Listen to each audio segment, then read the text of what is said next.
Amis smasheuses, amis smasheurs, sachez que la patience de la tortue n'entrave en rien la force de l'ours lorsque celui-ci ressent la rage du dragon. Bonjour à tous, c'est sans surprise que je vous annonce que ce duo va parler de la cavalerie ours et des maîtres kung-fu. La stratégie de ce duo s'articule principalement autour de la mécanique de la cavalerie ours.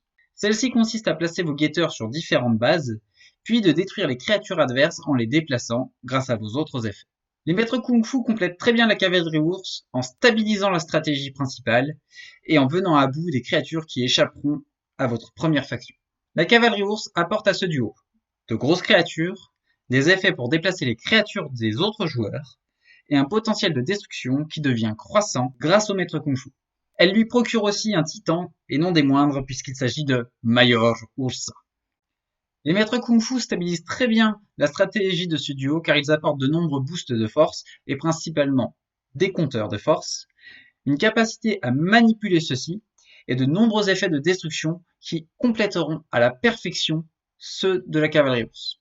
Avec ce duo, vous allez devoir temporiser le jeu, prendre le temps de mettre en place votre stratégie. Mais une fois celle-ci bien installée, il sera difficile pour votre adversaire de conserver ses positions. Pour optimiser la stratégie de ce duo, il va falloir prendre le temps d'attribuer un maximum de compteurs sur vos guetteurs. Et pour ce faire, vous avez bien des cartes. L'idéal étant de placer l'archinois ancestral sur la même base que votre guetteur. L'un de mes premiers tours favoris est, si je ne suis pas le premier joueur, de jouer mon guetteur sur la même base que la créature de mon adversaire, à condition qu'elle soit de force 2 ou inférieure, avant de jouer dans les griffes du mandarin. Je détruis ainsi sa créature et je place immédiatement 2 compteurs sur mon guetteur, qui va pouvoir gérer dès à présent les créatures de force 4 de l'adversaire. Si votre guetteur est déjà en jeu, mais qu'il lui manque un peu de puissance pour gérer une créature particulièrement imposante contrôlée par votre adversaire, jouez rapide comme l'éclair. Ça augmentera sa force de 2 et vous aurez encore la possibilité de jouer le talent de votre titan ou votre chevaucheur d'ours pour vous débarrasser de la créature de votre adversaire. À mes yeux, Major Ursa est un titan particulièrement puissant. Déjà, il est très simple de le mettre en jeu. Il vous suffit de renoncer à votre créature gratuite pour le jouer sur une base où vous avez déjà une créature. Théoriquement, il ne sera pas présent sur le terrain avant le tour 2, bien qu'il soit possible de le faire arriver en jeu dès le premier tour, mais au prix d'une carte particulièrement puissante que je vous conseille de garder pour un moment plus crucial. Ensuite, le talent et le permanent de Major Ursa se complètent, et ceci renforce la stratégie générale de la cavalerie ours. Le talent de Major Ursa lui permet de gagner un compteur de force, puis vous devez le déplacer. Mais ça veut dire que dès son arrivée en jeu, il vous procurera un bonus de force. Le permanent de Major Ursa se déclenche lorsque celui-ci est déplacé, donc lorsque vous utilisez son talent.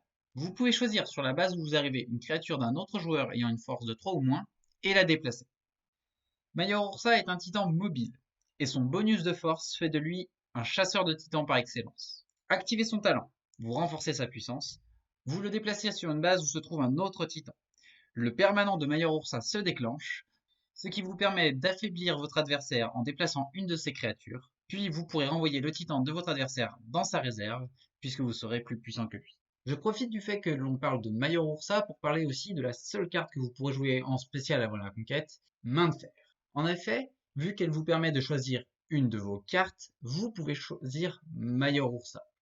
Vous pourrez transférer des compteurs de Major Ursa vers une autre carte, de préférence une créature pour conserver de la puissance sur la base, ou alors au contraire transférer cette puissance vers une autre créature si vous ne pouvez pas gagner sur cette base, pour conserver de la force en jeu pour la suite, et réactiver le talent de Major Ursa, donc lui redonner un compteur, et le déplacer pour le conserver en jeu. Cela vous évitera de resacrifier une créature gratuite pour le remettre en jeu. Position surélevée et guerrier dragon forment une paire particulièrement efficace.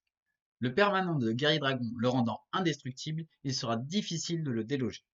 Il faudra conserver cette combinaison le plus longtemps possible en jeu, pour continuer à bénéficier du talent du guerrier dragon et à garder une position sur laquelle vous pourrez détruire les créatures adverses. Pour dissuader vos adversaires de jouer sur cette base, jouez-y Antichambre de Shaolin. Chaque créature adverse qui y sera jouée vous renforcera. Pour compléter la sécurité de cette position, vous pouvez y jouer Suprématie. Car si le guerrier dragon ne peut pas être détruit, il n'est pas à l'abri des effets de déplacement et peut très bien être renvoyé dans votre main ou votre pioche. Quelques combinaisons particulièrement efficaces à faire avec le général Ivan ou le commando polaire. Tout d'abord, leur base est le choix idéal pour au karaté Takare attaquer. Cette combinaison va plus ou moins contraindre vos adversaires à s'entretuer. Ils peuvent toujours vous choisir comme cible de la carte, mais vous ne serez point inquiété puisque la seule cible que vous offrez à vos adversaires est une créature indestructible. Le commando polaire ou le général Ivan sont aussi une cible idéale pour dans les griffes du mandarin. Vous allez pouvoir détruire quasiment n'importe quelle créature et renforcer la vôtre. Sa force culminant à 8, cette créature deviendra un choix particulièrement pertinent pour un seul bras les tue à tous.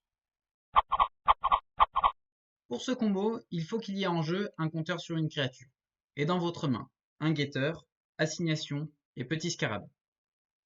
Commencez par positionner votre guetteur en jeu, puis jouez l'action assignation. Vous allez pouvoir jouer petit scarabée comme une créature supplémentaire sur une autre base. Vous activez son effet qui vous permettra de transférer le compteur en jeu sur le guetteur pour le renforcer. Puis, grâce à assignation, vous allez pouvoir déplacer une créature adverse se trouvant sur la base de petit scarabée vers une autre. Vous allez donc pouvoir ainsi le déplacer vers le guetteur et le détruire.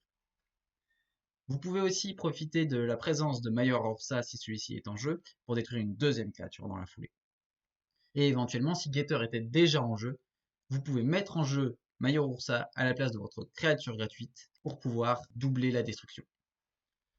C'est un duo qui marche particulièrement bien à 2 joueurs, vous allez réellement gérer le terrain et votre adversaire aura du mal à se positionner.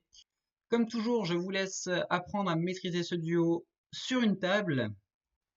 Si vous aimez ces vidéos, n'hésitez pas à mettre un petit pouce, à vous abonner à la chaîne du Travail Pressmashé, à partager le tout.